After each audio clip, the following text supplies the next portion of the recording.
Hey, I'm Sarah Gonzalez.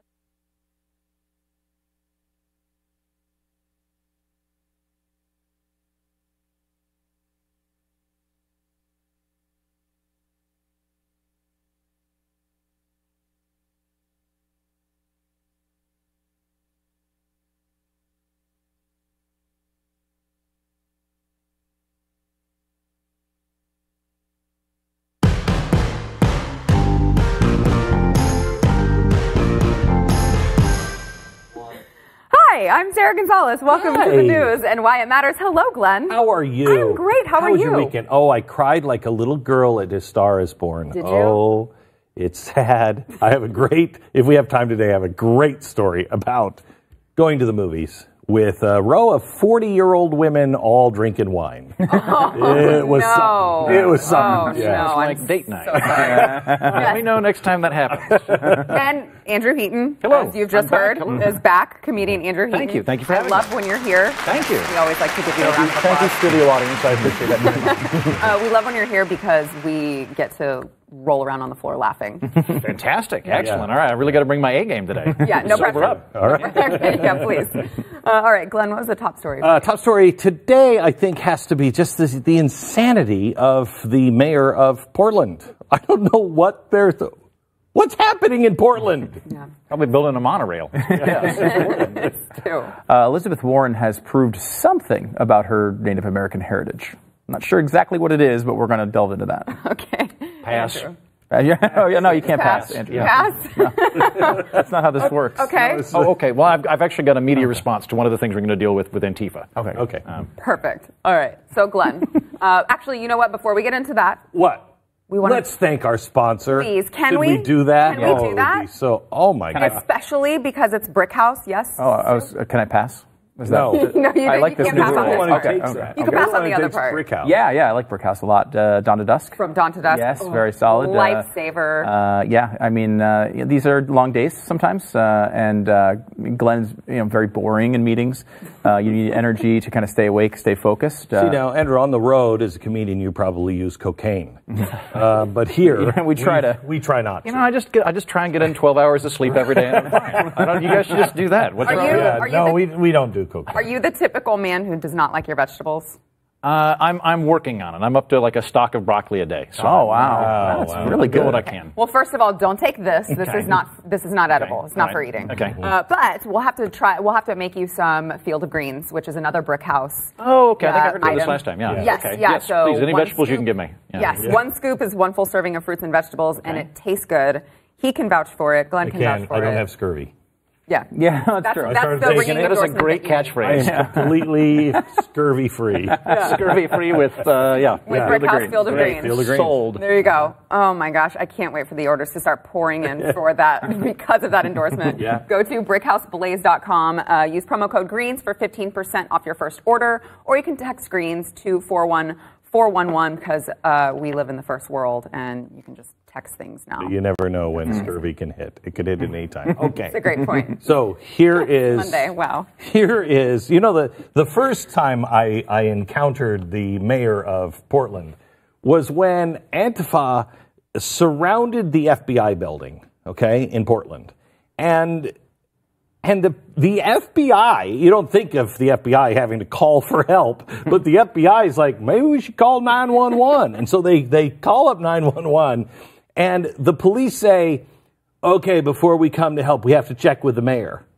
Now I'm glad it wasn't like something, like they needed him right away, like we're all having heart attacks. So they call up the mayor. The mayor goes on TV and says, if the FBI thinks that we're going to send the police to help them, they're in the wrong town. Now, I'm guessing that the FBI was like, yeah, I think we might be. I thought we were in America. And so they had to get federal assistance to come in and get all of the Federal Bureau of Investigation workers out of the federal building. That's insanity. Insanity. Then last week, people are just directing traffic. No, you got to go that way. I don't want to go that way. Beat up, or I shouldn't say this, they attacked the car of an old guy, like 71 years old, broke out his window, yelling at him, telling him he had to go a certain way. The police were right there watching it, but I guess if you wear black, I guess you're okay to direct traffic in Portland. Then this weekend, what is the Proud Boys? Is it Proud Boys? Yeah, oh, yeah. Mm-hmm.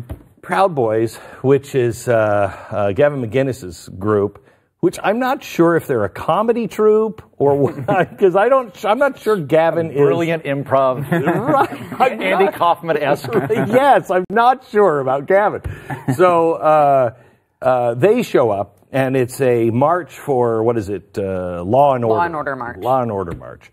And I don't know if it was the TV show or actual Law and Order in the city, but they start to march. Antifa comes. You know, they've brought sticks and stones and things that break your bones, and they went after each other. Both sides were arrested, but that's a first that the police have been involved, I think, in Portland. And I mean, I don't know what is happening. What is happening? Where is this mayor?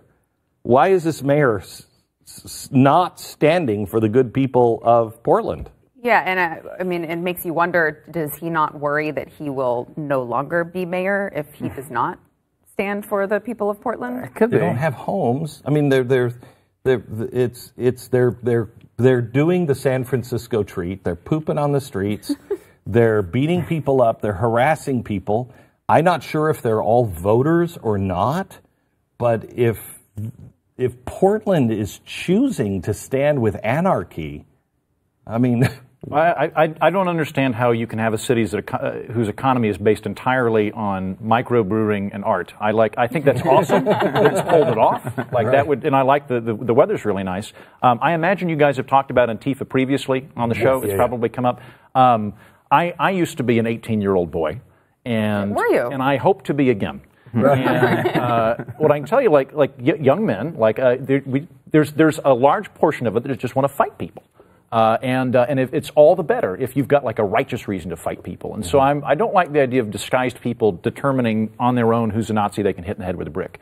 Gavin's a provocateur, but the way to deal with it is to yell at them and do whatever they're doing short of violence. And so, yeah. I don't know what to do if the city won't stand up. This is Gavin's point, is the police aren't doing anything. The city's not doing anything. No one is standing up against these guys, and they are taking over the city.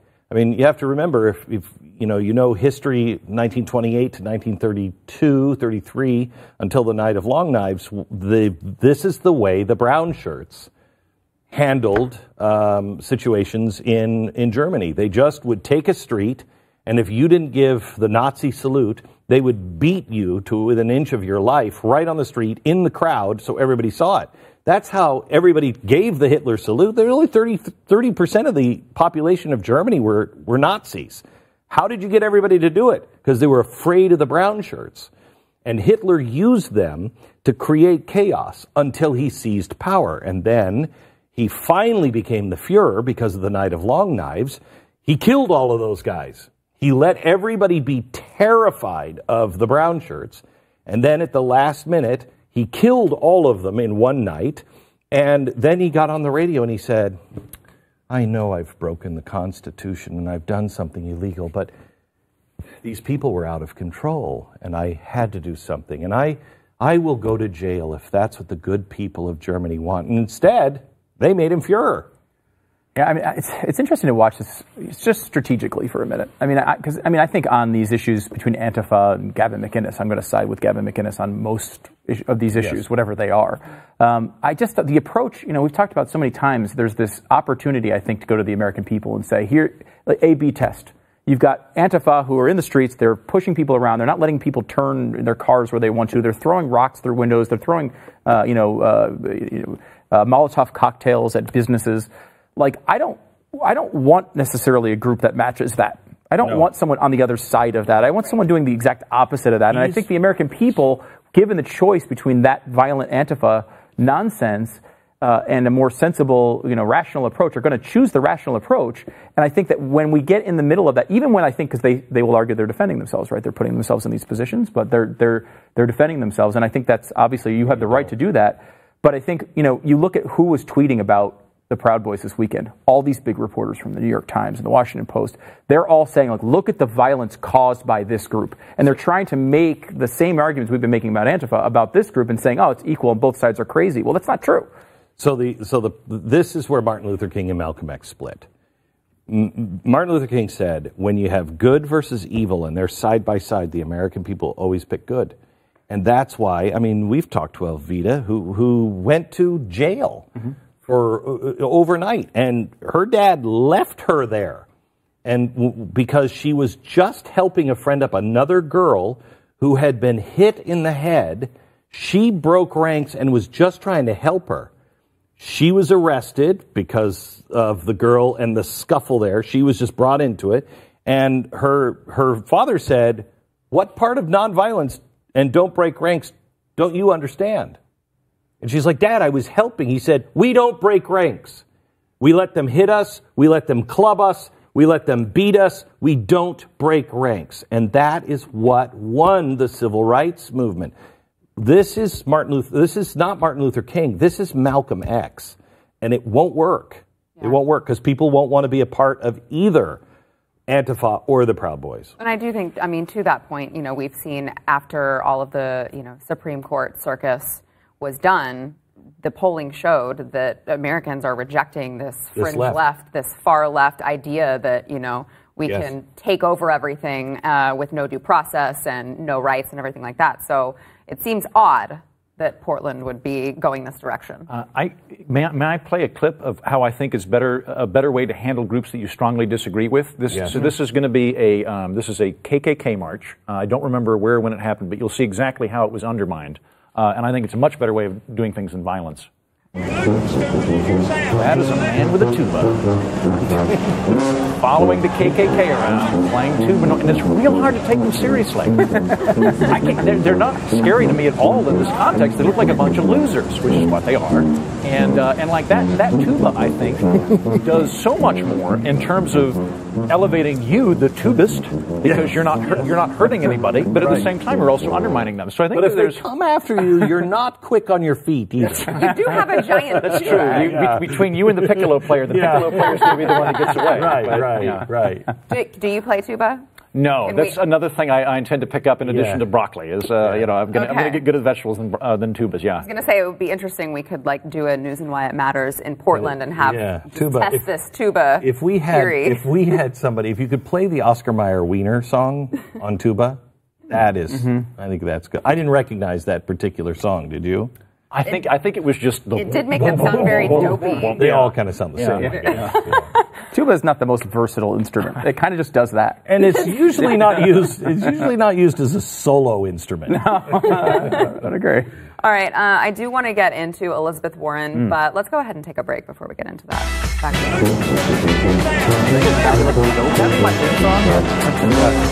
Every time you walk out of that.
Before we talk about Pocahontas, Wow. we should, yes, I did. I went there. We want to thank our sponsor.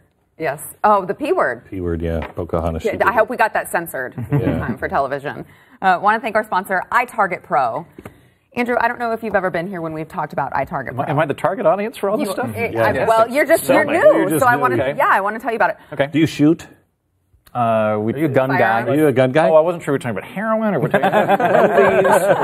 I'm not a gun guy. I have shot a gun because I'm from Oklahoma and it's the law. So you're not a. So wait. So you're not a gun guy, or you just don't. You just haven't shot. Either or. I haven't shot in a while. Okay. So iTarget Pro is it's basically a laser bullet, for lack of a better. Him. He's not going to. Like from Star Trek? No, listen. A laser bullet? No. So is it what I think it is? Yeah, it is. We've got laser bullets. Listen, can I Go please ahead. hijack this train wreck? For those who are actually shooters and actually use a gun, dry firing is really, really super important, but it's hard to do because you don't know exactly what you're shooting at. This, you put like a little teeny bullet, but it's actually a laser pointer, but you cannot see the laser. Laser bullets, see? Every time you pull the slide back and shoot, there you go. You shoot at a target, and your phone register you hit the target. But it's showing you a laser that you're aiming at. You use your own sights. It's the greatest way to save actually on ammo and going to the range. Yep, That gets it's great. expensive, which Really is, expensive. I never do it. Yeah. So go to itargetpro.com and save 10% right now with promo code NEWS. All right, Elizabeth Warren. Yes, as you know, there's been some level of controversy over her heritage, her background. She's claimed to be a Native American several times, including in her wonderful, which is an incredible recipe for what do we have? Oatmeal, The actually. Mexican oatmeal. We do have to which is to that one in this segment, which is interesting. So this is going to be shocking, I think, to most people. But Elizabeth Warren may be running for president.